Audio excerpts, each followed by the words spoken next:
Hello everybody, welcome back to Clear Block Productions, and welcome back to a new series here on the channel. This is the CSX Quinton to Erin Lines. Based in the Appalachian Mountains, it is a kind of a coal, logging, and wood chip route. It's based in whatever time frame you want it to be in. I'm primarily running kind of 90s to early 2000s CSX, but sometimes I occasionally run some more modern stuff. Whatever suits your fancy is kind of what we're going to be running on this particular route. So as you can see, yes, and as you can see by the title, I'm sure, because I need views, I'm sure I put it in the title, this is building in Trainz 2022. I don't do this entire route in Trainz 2022 Surveyor. I don't do it all in Surveyor 2.0. Some of it I do end up doing in the Surveyor Classic, I think is what it's called in this particular thing. So with Trainz Gold or Trainz Plus, you can get Trainz 2022 for free. I was thinking about doing a Railfan video on the west from Denver route, but in practice that didn't go very well, so I just decided to not do that and work on a route like this. I know you guys have been saying and hoping that you're getting like a route build video soon. I know you guys have wanted that shit for a long time, so I really hope you guys like this, because this is what I'm doing. I finally kind of hashed it out. I kind of got kind of a game plan for what route I wanted to do, what I want to build, and here we are. So if I stutter a lot, I'm sorry. I'm just going to do this one take.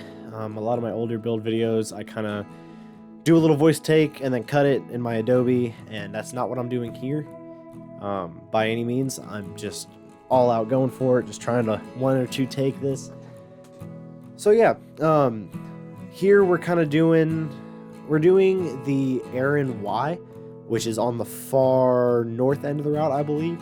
I don't have any notes down, so if I stutter and try to figure out what I'm actually doing or what I'm trying to talk about in way of what I'm actually working on. In this video, I'm pretty sure we only work on kind of the downtown area of Erin. Yeah, and if there's any jump cuts in this, it is because I'm downloading assets. Because like I said, I am in Trainz 2022. I'm working with a lot of new assets. I'm working with a lot of new stuff. A lot of approach medium assets, a lot of jointed rail assets, a lot of things I'll have to kind of stop and go get the assets again because I'll forget I don't have it installed because I'm in a new game. So yeah, here we are working on this little residential area, kind of the southern residential area that kind of comes off the main 2-lane highway, and then kind of curves up parallel to the tracks before it goes across the river into downtown Erin proper. Erin ends up being kind of that classic Appalachian like river town. It has kind of like a lot of the old buildings on the main drag kind of mixed in with some of the new retail stuff. And like I said, I use a lot of approach medium, TBS assets. They are absolutely wonderful. Big shout out to him. Shout out to approach medium and WIT simulations and the Backshops crew. They are absolutely an enormous help in all of the building that I do, with just the amazing assets they have. So go check them out. So here I'm kind of just grassing up this little embankment. I end up putting down a lot of trailers, like just a lot of like double wide trailers, which you're about to see probably in a minute here. Yeah. It was just very, I don't know, it's very fitting for the region we're kind of modeling here. Just kind of like this back road sort of deal that goes into this, that kind of opens up into this downtown scene. And I have a lot of old like gas stations and a lot of old like laundromat assets and stuff like that. Just where it works out very, very well. So here I'm kind of just lining it with grass before I even start on like the tree palette. I line it with grass. That way I don't have to come back and do it later, because lining like the scenes and stuff with grass not only is necessary, but it's extremely, extremely tedious to do. Anybody who's done anything like this can back me that it is super tedious to do, like just to line everything with grass and to put trees near the route and delete it. It's so tedious. By far my least favorite thing. Here I'm starting to build up the palette for what I'm gonna do, for like the tree, like the copy and paste palette. But as you can see, there's a lot of variety.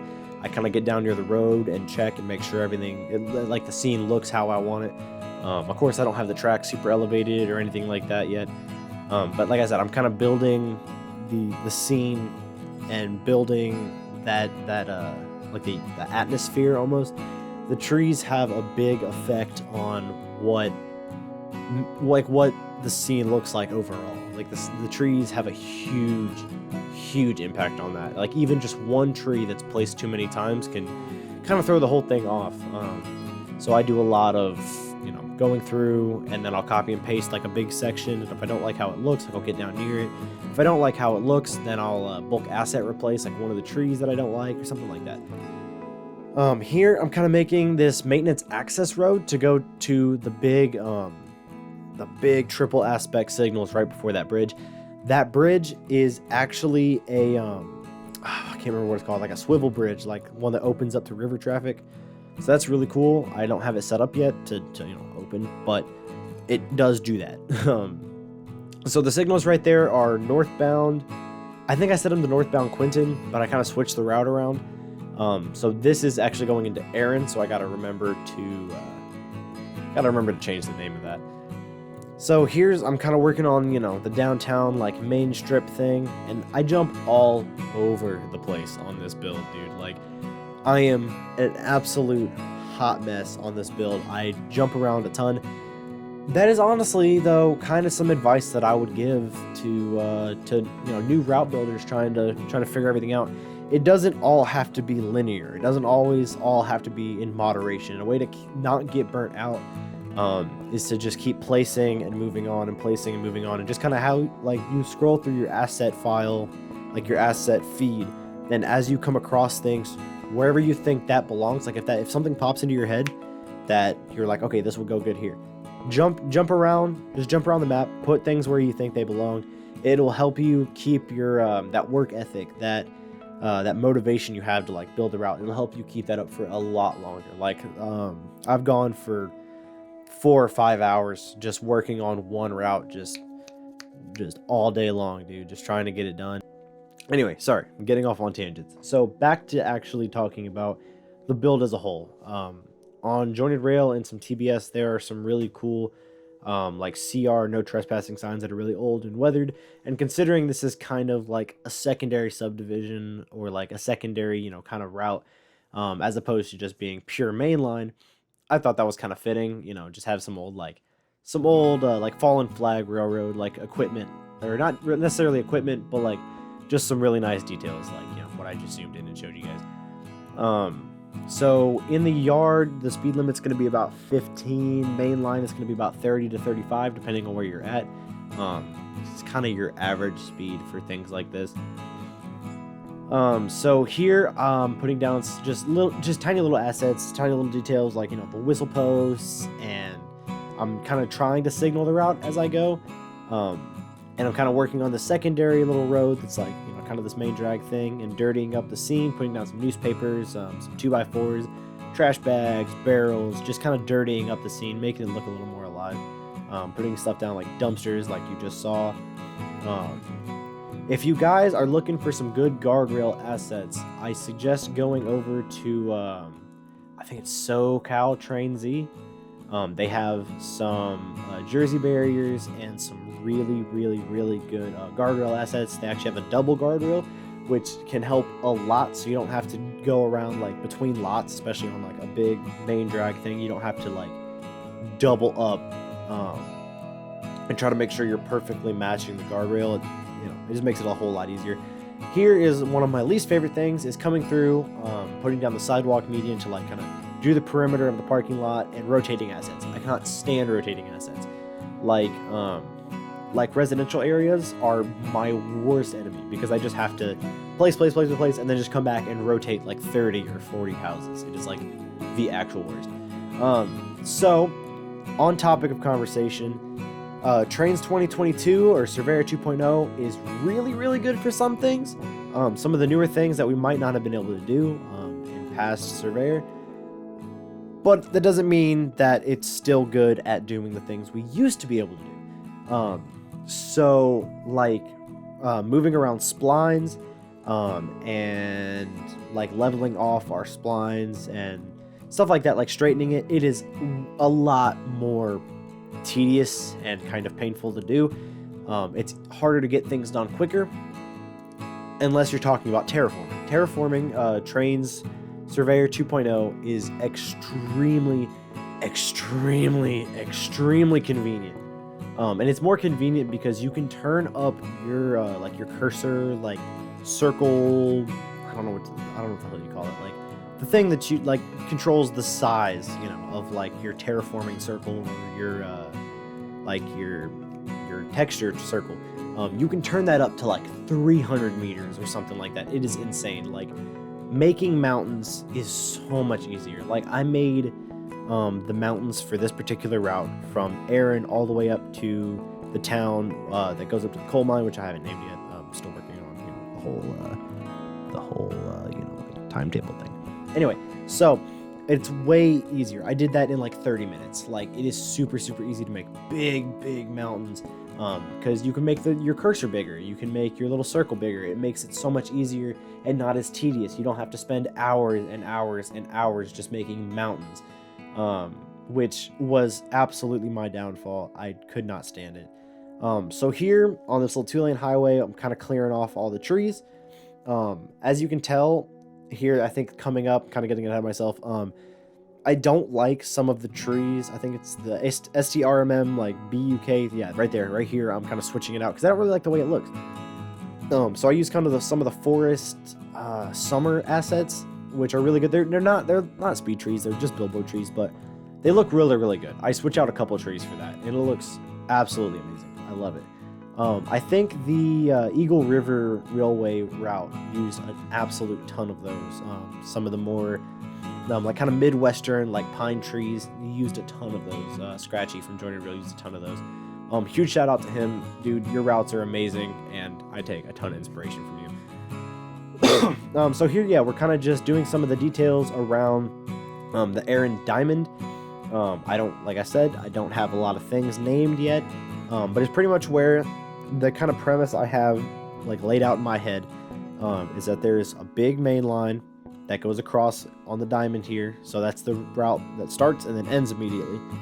And then the Erin to Quinton division kind of goes through across the diamond and then goes into the river, or goes across the river, whatever. So here I'm doing a lot of texturing. The track that I use here is awesome. It was used on the NS Pittsburgh line, which Flame Rails did a video on.